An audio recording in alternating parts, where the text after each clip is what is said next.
Poland చైనాకి సంబంధించినటువంటి కార్లని military రక్షణ శాఖలో పనిచేసే వాళ్ళు ఎవరు కొనొద్దని ఆదేశించింది. ఇదే ఆదేశాలు ప్రపంచంలోని అనేక దేశాలు ఇస్తున్నాయి. అమెరికాలో కూడా ఆల్రెడీ వాళ్ళకి చెప్పబడి ఉంది. ఎందుకు ఇది అంటే చైనాకి సంబంధించినటువంటి ఈ ఎలక్ట్రిక్ కార్లు వీటి అంటే అవి కెమెరాల్లో మొత్తం కనబడతా ఉంటాయి.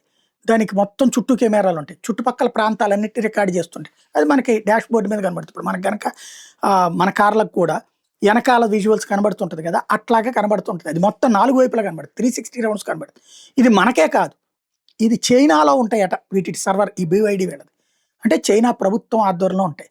అదే ఏ సైనిక స్థలాలకు వాటికి వెళ్తే ఆ రూట్ మొత్తం కనబడుతుంది. ఆ లోపల ఎట్లుందో కూడా కనబడుతుంది. కాబట్టి పోలాండ్ చైనా వెహికల్స్ నిషేధించింది, మిలిటరీ వాళ్ళు వాడద్దని. ఇప్పుడు అనేక దేశాలు ఇదే పని చేస్తున్నాయి.